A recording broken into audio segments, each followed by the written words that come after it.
자, 오늘은 이제 사사기 강의 8번째 시간, 삼갈과 드보라라는 제목으로 하나님 말씀을 나누겠습니다. 제가 최근에 재미있게 보는 드라마가 하나 있는데요, 여러분도 보실지 모릅니다.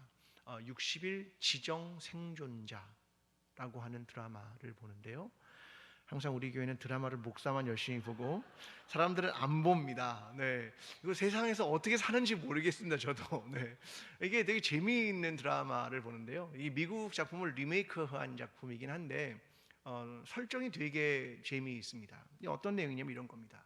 어느 날 국회의사당이 테러를 당해서요, 건물이 다 무너집니다. 그래서 거기서 연설을 하던 대통령, 국무위원들, 그 장관들, 국회의원들이 전부 다 죽게 됩니다. 근데 유일하게 살아남은 한 사람, 그날 해고를 당해서 거기에 오지 않은 그 한 사람의 환경부 장관만이 유일하게 참석하지 않아서 살아나게 됩니다. 대통령이 죽었으니까 누가 필요합니까? 대통령 권한대행. 근데 장관 하나가 살아남았으니까 그 사람이 당연히 대통령을 권한을 대행하는 사람이 됩니다. 근데 문제는 이 사람이 정치인이 아니라요, 학자입니다. 그래서 교수 출신으로 얼마 전에 환경부 장관이 된 사람입니다. 그런데 법이 그 사람을 대통령 권한대행으로 세워서 60일간 대통령 선거를 할 때까지 그 사람이 권한대행을 맡게 됩니다. 사람들은 생각하죠. 저 사람은 정치인도 아니고 정무적 판단을 잘하는 사람도 아니고, 정치는 때로는 거래를 해야 되고 용기를 내야 되고, 과연 이를 잘 해낼 수 있을까? 국민이 투표를 통해서 선출한 사람이 아니라 과연 저 학자 출신의 저 객관적인 사실만 믿는 사람이 대통령 권한대행의 일을 60일 동안 잘 감당할 수 있을까? 모두가, 국민들이 의심스러운 눈으로 저 사람이 괜찮을까에 대한 불안을 가지고 있는데, 문제는 이 사람의 판단에 따라서 국가의 미래가 결정된다는 겁니다. 그래서 이 얘기는 뭐냐면 이런 겁니다. 과연 그는 적임자인가? 이런 질문을 던지고 있는 되게 재미있는 드라마입니다. 저는 오늘 여러분 뭘 얘기하고 싶냐면, 과연 하나님이 선택한 사사들이 있는데 이 사람들이 정말로 사사로서 이스라엘 민족을 구원할 만한 적임자인가? 그 얘기를 여러분하고 나누고 싶은 겁니다. 자, 오늘 저는 두 사람을 다룰 텐데요, 하나는 삼갈이라는 사람이고 또 하나는 드보라라고 하는 사람입니다. 자, 오늘 본문을 읽어보니까 삼갈에 대한 기록이 몇 절에 걸쳐서 등장을 합니까? 한 절, 딱 한 절 등장합니다. 그러면 드보라는요, 2장에 걸쳐서 등장을 합니다. 자, 그럼 어느 사사가 위대한 사사입니까? 2장에 걸쳐서 기록된 사사가 위대한 사사입니까? 한 절 기록하면 위대한 사사가 아닙니까? 여러분, 사사기는요 12명의 사사에 대한 이야기를 하는데요, 그 중에 6명을 우리가 보통 학자들은 대사사라고 얘기하고 나머지 6명을 소사사라고 말합니다. 어떤 사람이 대사사고 어떤 사람이 소사사입니까? 여러분, 옆에 있는 분 누가 대인이고 누가 소인입니까? 어떻게 합니까? 모르죠. 학자들은 그냥 그의 위대함, 행적 이런 걸로 판단한 게 아니라 그에 대한 기록의 길이, 이걸 가지고 그냥 판단을 한 거예요. 여러분, 대예언서나 소예언서도 마찬가지죠. 대예언사의 이사야가 더 훌륭하고 높은 겁니까? 그러면 스가랴는 별로입니까? 아니죠. 그냥 기록에 대한 길이에 대한 설명을 합니다. 그런데 왜 12명의 사사를 굳이 말하고 싶었을까? 이 짧게 말한 한 절들을 왜 여기에 포함시켜서 12명의 사사를 말하고 싶었는가? 이게 궁금한 겁니다. 여러분, 사사기가 왜 12명의 사사를 굳이 여기에 다 끼워 맞춰서 이야기를 한 거냐면, 이스라엘의 지파가 몇 개입니까?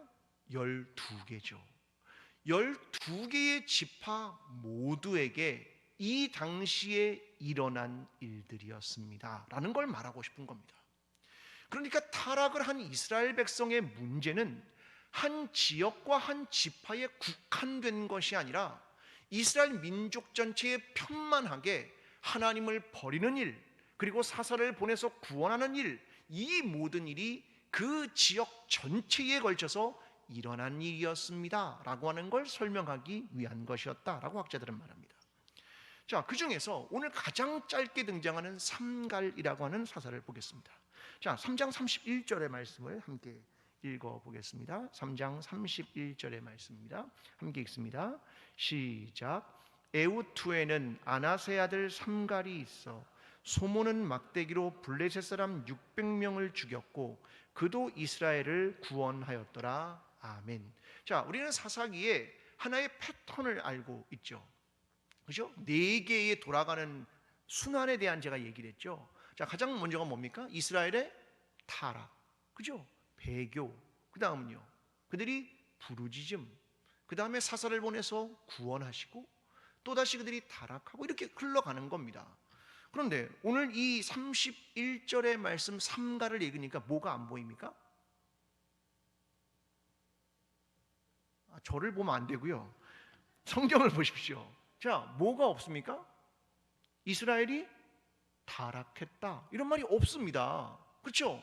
보통은 다 그걸 그대로 설명하고 있단 말이에요. 제가 앞에서도 이야기했지만 온니엘의 이야기나 에우스의 이야기는 다 그게 포함되어 있습니다. 이스라엘이 하나님을 떠났다, 그들이 타락했다. 그런데 그런 이야기가 여기에 기록되어 있지 않습니다.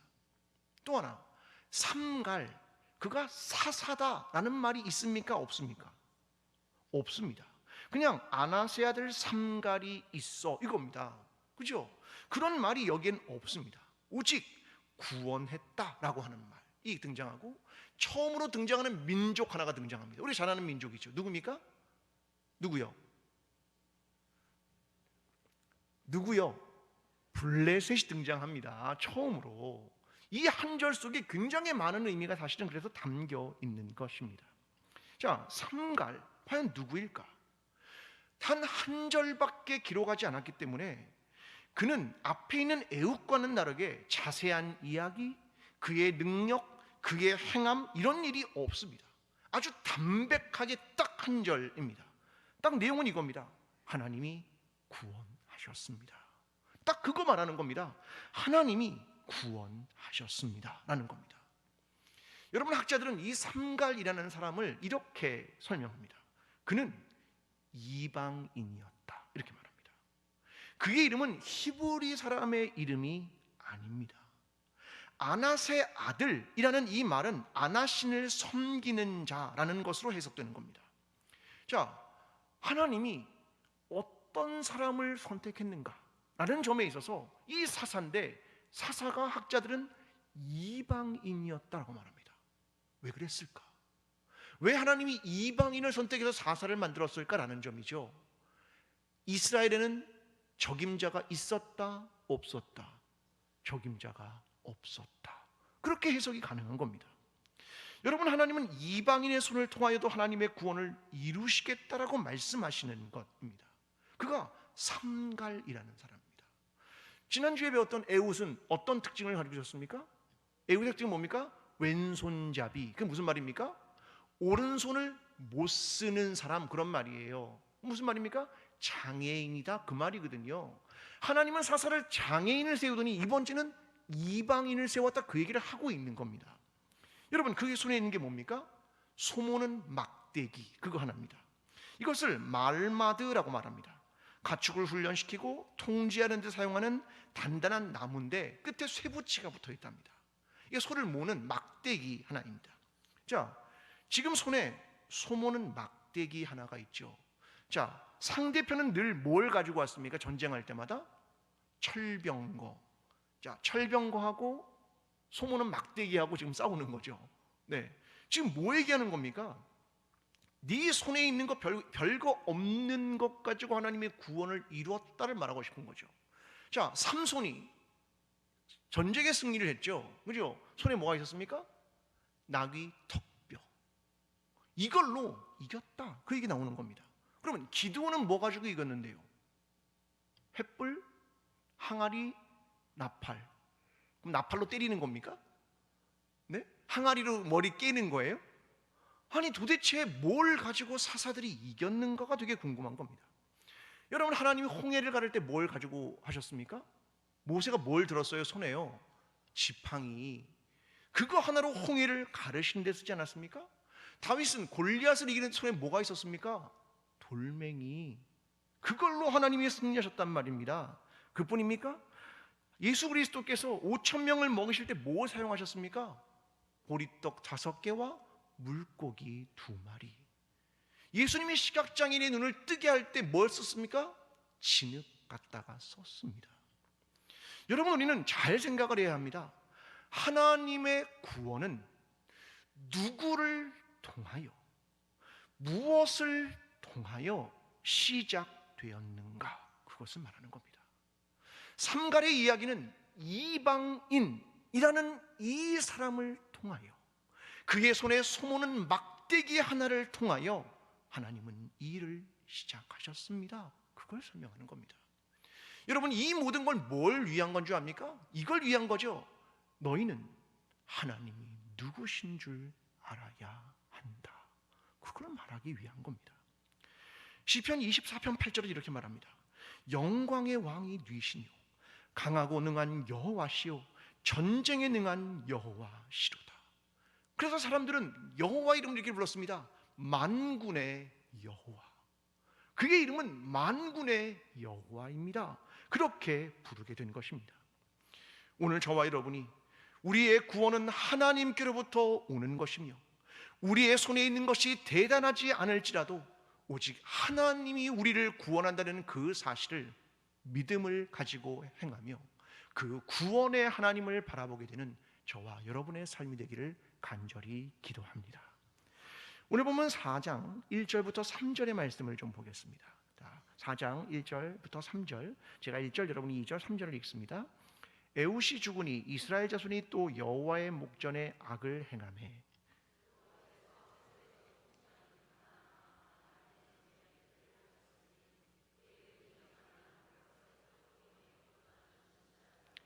함께 야빈 왕은 철병거 900대가 있어 20년 동안 이스라엘 자손을 심히 학대하였으므로 이스라엘 자손이 여호와께 부르짖었더라. 아멘. 자, 여기 다시 등장하는 그 말 철병거가 등장을 합니다. 철병거가 몇 대에 있었습니까? 900대. 굉장한 거죠. 당시에 최신 무기죠. 자, 이것을 가지고 온 사람이 가나안 왕 야빈이었고 군대 장관의 이름이 시스라다라고 하는 겁니다. 그런데 이스라엘이 똑같은 패턴을 시작합니다. 여호와의 목전에 악을 행했다라고 하는 것으로 역시 시작합니다. 자, 이걸 등장하면서 지금 등장하는 또 다른 사사 한 명을 이야기하려고 하는 거죠. 누굽니까? 드보라입니다. 자, 우리는 처음의 이야기를 기억해야 됩니다. 적임자 논란입니다. 과연 드보라는 적임자인가? 라는 거죠. 자, 4절 함께 읽어보겠습니다. 4절 함께 읽습니다. 시작. 그때 랍비돗의 아내 여선지자 드보라가 이스라엘의 사사가 되었는데 라고 합니다. 자, 에웃은 다시요, 어떤 사람이었다고요? 오른손을 사용할 수 없는 사람이었다. 삼갈은 이방인이었다. 그런데 이번에 네 번째 사람 드보라는 어떤 특징이 있습니까? 그가 아니라 그녀였다. 그 얘기입니다. 여자였다 이겁니다. 12명의 사장 중에 유일하게 여성입니다. 당시 여성은 숫자에 포함됩니까? 안 됩니까? 안 되죠. 이미 숫자를 계수할 때 민수기에서 여성의 숫자를 포함시키지 않고 있다라고 하는 겁니다. 그 당시의 인식의 수준을 보여주는 거죠. 여러분, 출애굽할 이후에부터 여자 이름이 몇 명쯤 등장하는 것 같습니까? 아는 이름 몇 개나 등장합니다. 출애굽 이후부터 요게벳, 그죠? 또요, 애굽의 산파들, 또요, 미리암, 슬로보아스의 딸들 이름 5, 그 다음에 별로 없습니다.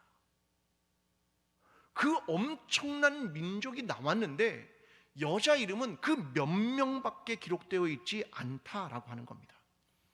그런데 하나님은 이번에 네 번째 사사로 이 드보라를 선택했다라고 하는 것이죠.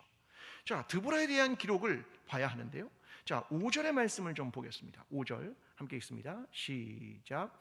그는 에브라임 산지 라마와 베델 사이 드보라의 종려나무 아래에 거주하였고 이스라엘 자손은 그에게 나아가 재판을 받더라. 아멘. 자, 그녀는 뭐 하는 사람이었습니까? 재판을 하는 사람입니다. 법정에 서 있는 사람이라는 거죠. 그는 사회적, 법적, 관계적 사건들을 해결하는 사람, 지혜와 인격을 가진 사람이죠. 자, 그런데 그 앞에 있는 세 명의 사사의 특징은 뭡니까? 모두 전사들입니다. 그렇죠? 전쟁에 나가서 이긴 사람들이에요. 그런데 드보라는요? 아닙니다. 그는 재판을 하는 사람이었다라는 거죠. 자, 지금 가나안 왕 야빈과의 전투를 해야 합니다. 철병거가 900대란 말입니다. 그런데 이스라엘 쪽의 리더는 누구냐? 여성이었다. 게다가 그는 재판을 하는 사람이지 전사가 아니었다. 그 이야기를 성경이 끌고 가는 겁니다. 과연 전쟁을 할 만한 적임자인가? 그는 사사로서 적임자인가? 과연 하나님이 생각하는 적임자는 누구일까라는 것이죠. 여러분 생각을 해보죠. 저와 여러분은 적임자입니까? 저는 광주제일교회 담임 목사로 적임자입니까? 그렇게 생각해서 부르신 거죠. 제대로 보신 겁니까? 생각 좀 해봐야 됩니다. 여러분, 장로님으로서, 안수집사님으로서, 권사님으로서, 집사님으로서 여러분은 적임자입니까? 이 생각을 해야 된다는 거죠. 우리는 지식이 있고 조직력이 있고 인간관계가 능력이 있고 특별한 은사와 기술이 있어서 하나님이 우리를 불렀다라고 생각할지 모르지만 정말 그럴까라는 거죠. 자, 아브라함이 믿음의 조상으로 하나님이 딱 선택을 했습니다. 창조로부터 선택으로 전환되는 시점에 선택한 사람이 누구냐면 아브라함이죠. 그는 적임자였습니까? 적임자는 개뿔 자기 아내 두 번이나 아내라고 했으면서 적임자입니까? 뭐가 적임자예요? 그 사람이요. 하도 적임자 아니죠. 그렇죠? 마리아는 적임자입니까? 아니요. 아닙니다. 우리가 보기에 아무리 봐도 적임자가 아니라는 겁니다. 여러분, 과연 무엇일까라는 거죠. 고린도서 12장 10절 이렇게 이야기합니다. 그러므로 내가 그리스도를 위하여 약한 것과 능욕과 궁핍과 핍박과 곤란을 기뻐하노니 이는 내가 약할 그때에 곧 강함이니라. 이 말이 무슨 뜻이냐라고 하는 거죠. 아브라함 약한 사람입니다. 마리아 약한 사람입니다. 사사들은 다 강한 사람입니까? 아니요, 그렇지 않습니다. 그런데 하나님은 그들을 적임자라고 하는 것처럼 그 자리에 세운단 말입니다. 여러분, 시선이 우리와 너무나 다릅니다. 우리는 어떤 사람을 적임자라고 생각합니까? 혈통이 괜찮은 사람, 지혜와 능력이 있는 사람, 사회적 지위가 있는 사람, 교회에서는 목사와 장로의 아들이면 뛰어난 능력과 학위를 가지고 있으면 경험으로 평가받을 만하면 적임자라고 생각합니다. 근데 하나님은요, 아니, 약한 그 사람이 적임자이다. 왜? 나의 강함을 드러내는 도구이다 라고 이야기하는 겁니다. 여러분, 우리는 하나님의 경륜을 제대로 이해해야 합니다. 약한 사람들을 선택해서 그 자리에 놓는 것은 하나님이 전능하신 하나님이다 라는 것을 보여주기 위함이라는 사실입니다. 우리는 누군가를 인간의 시각으로 봐서는 안 됩니다. 저 사람이 과연 그 자리에 있으면 할 수 있을까? 아니, 불안한데? 저 사람은 그런 능력이 없어, 저 사람은 그런 경험도 없어 라고 말할지 모르지만 하나님은 그 사람이 적임자라고 말씀하시는 겁니다. 우리는 우리의 시각이 아니라 하나님의 시선으로 바라보기를 간절히 기도합니다. 하나님의 시선으로 그 한 사람을 바라보게 되기를 기도합니다. 자, 옆 사람에게 이렇게 얘기하겠습니다. 당신이 바로 하나님께서 원하시는 적임자입니다.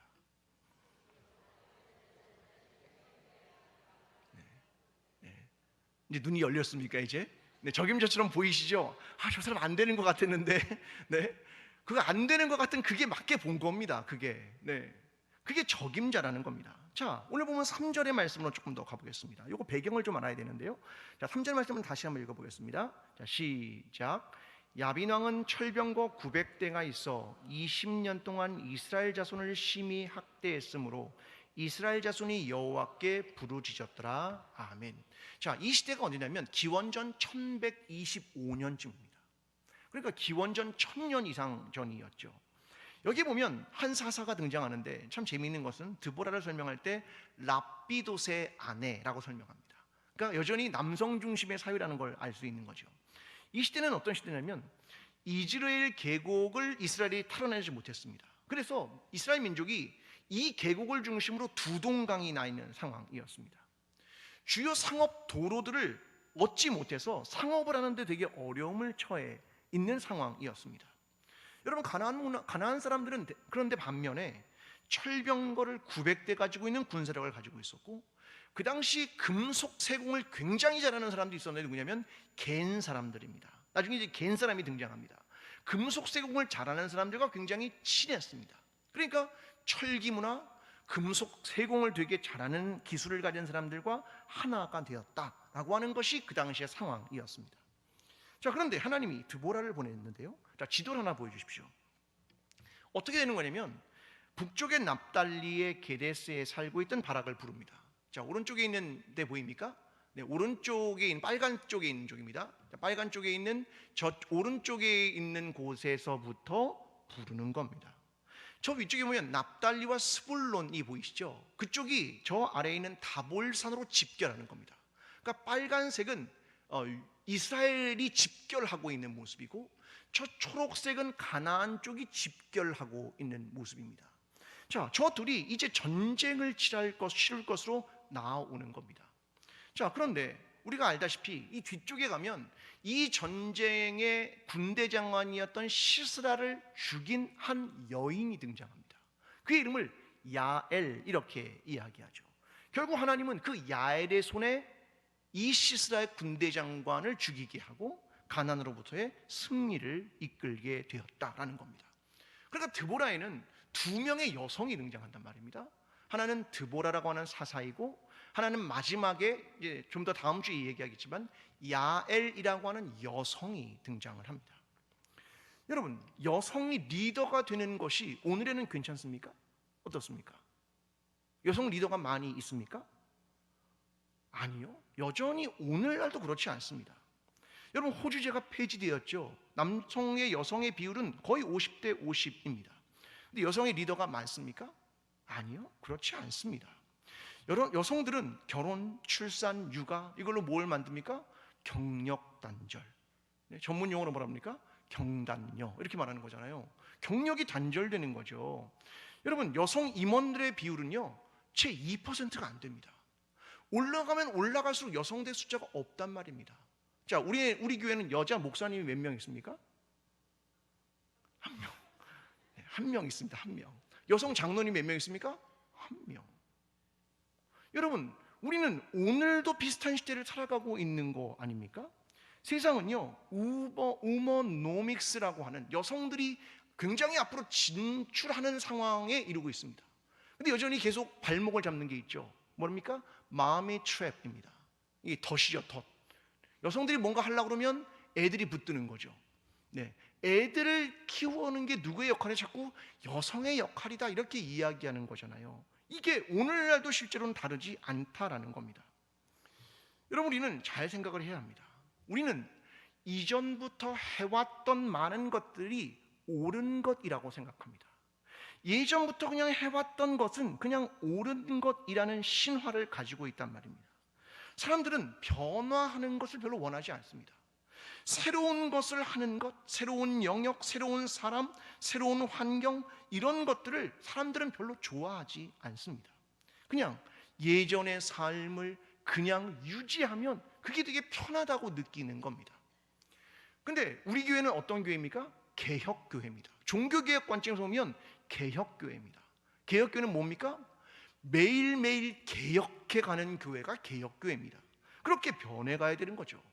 근데 오늘 사는 교회에 많은 사람들은 어떤 삶을 사냐면 이전에 있었던 것을 그냥 유지하려고 하는 것이 있다는 겁니다. 여러분, 이게 머무른다라고 하는 거죠.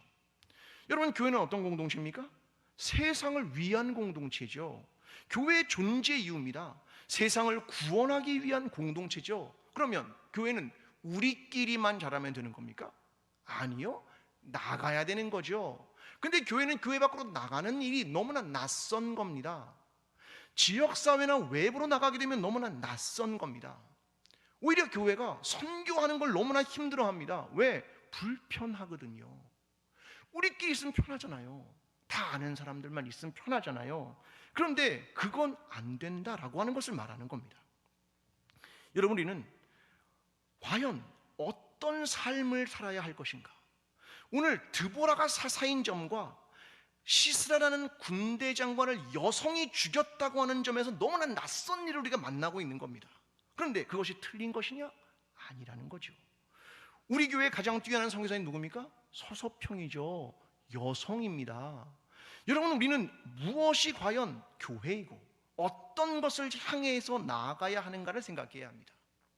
오늘 교회는 우리끼리 살아가는 것이나 우리끼리의 삶으로 머무는 공동체가 아니라 밖으로 나아가고 선교하고 세상을 위해 존재해야 하는 이 낯선 일을 대면하는 일을 두려워하지 말아야 한다는 겁니다.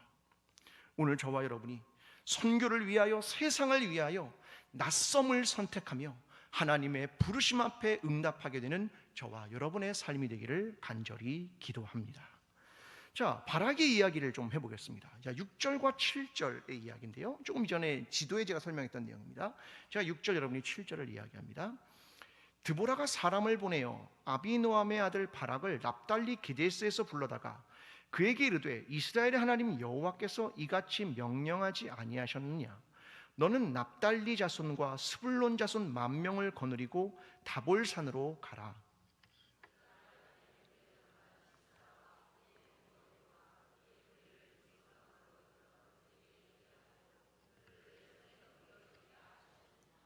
아멘. 자, 이제 바락이라는 사람이 등장하죠. 드보라가 이 바락을 부릅니다.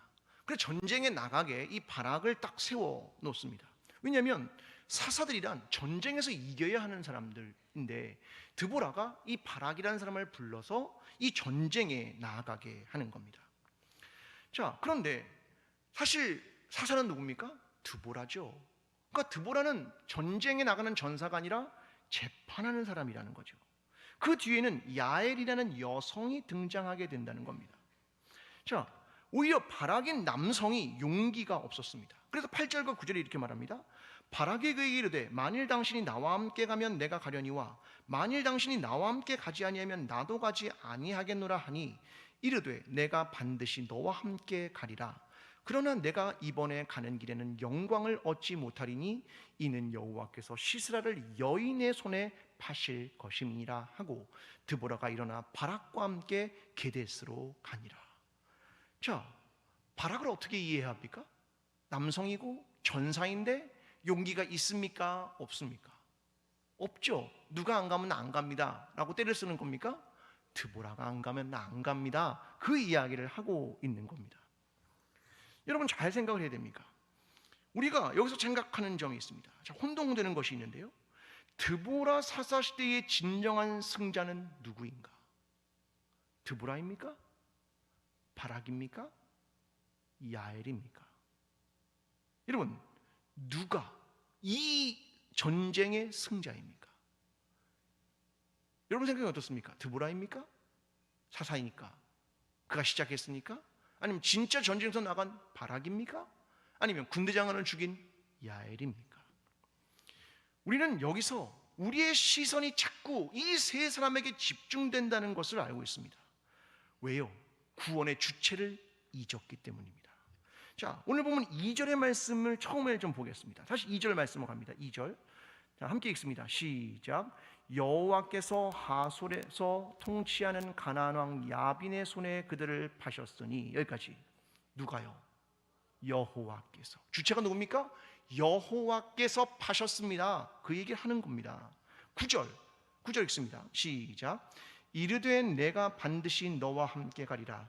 그러나 내가 이번에는 가는 길에 영광을 얻지 못하리니 이는 여호와께서 시스라를 여인의 손에 파실 것입니다 하고. 누가? 여호와께서 시스라를 여인의 손에 파실 것이다, 그렇게 얘기합니다. 자, 이 스토리의 주인공이 누구냐는 거죠. 누굽니까? 드보라입니까? 바락입니까? 야엘입니까? 아니요, 여호와께서. 파신 이도 여호와시고 구원하신 이도 여호와시다, 이것을 분명하게 하고 있는 이야기입니다. 우리의 삶에서 어느새 사람들을 자꾸 바라봅니다. 가정에서는 부모님을 바라보기도 하고, 학교에서는 선생님을 바라보기도 하고, 직장에서는 대표를 바라보기도 하고, 어떤 리더를 자꾸 바라봅니다. 우리는 그를 바라보면 바라볼수록 마음에 때로는 실망감이 들죠. 우리는 그를 바라보면 바라볼수록 때로는 힘을 얻기도 하겠지요. 그러나 우리는 이 주제, 사사기 전체의 주제를 봐야 됩니다. 구원자인가? 왕인가? 여러분, 우리의 눈에는 계속해서 무엇이 보이는가를 확인시키고 싶은 겁니다. 사사기를 끌고 가는 분은 누구신가? 드보라인가? 바락인가? 야엘인가? 아니, 그게 아니다라고 하는 것입니다. 우리는 눈에 보이는 것에 따라 계속 시선이 이동합니다. 자, 하나님은 이 눈에 보이는 걸 해결하기 위해 굉장히 노력한 겁니다. 자, 10계명의 두 번째 계명이 뭡니까? 뭘 만들지 말라고요? 우상을 만들지 말아라. 우상이 뭡니까? 눈에 보이는 하나님의 형상을 만들지 말아라는 겁니다. 왜요? 우리의 시선이 자꾸 뭘 집중합니까? 눈에 보이는 걸 집중하기 때문에 그렇습니다. 가나안의 사람들이 지금 들어갔는데, 이스라엘에 들어가서 왜 타락을 했습니까? 눈에 보이는 물질과 부요, 그것을 보게 된 겁니다. 지금 전쟁을 하면서 이스라엘이 두려운 이유가 뭡니까? 철병거 900대가 눈에 보이는 겁니다. 그래서 그들이 두려움을 갖기 시작한 겁니다. 이게 눈에 보인다라고 하는 겁니다. 우리는 내면의 전쟁을 시작하는 겁니다. 신앙이란 눈에 보이지 않는 하나님에 대한 믿음을 가지고 있느냐, 아니면 너는 눈에 보이는 것을 믿고 두려워하고 끌려갈 것이냐, 이 싸움을 계속하는 것이 뭐냐면 신앙입니다. 너는 눈에 보이는 사람을 믿을 것이냐, 눈에 보이는 환경을 믿을 것이냐, 아니면 눈에 보이지 않는 하나님을 믿을 것이냐, 이 질문을 우리에게 계속해서 던지고 있는 것입니다. 오늘 저와 여러분의 평생의 신앙의 싸움이 눈에 보이는 것과 눈에 보이지 않는 하나님에 대한 것, 이것에 대해 생각하면서 눈에 보이지 않는 하나님에 대한 믿음과 신뢰, 이것을 마음에 지켜나가고, 오늘도 내일도 눈에 보이는 것에 흔들리지 않고 눈에 보이지 않는 하나님, 우리를 구원하신 하나님, 그 하나님을 의지하며 살아가는 저와 여러분의 삶이 되기를 간절히 축원합니다.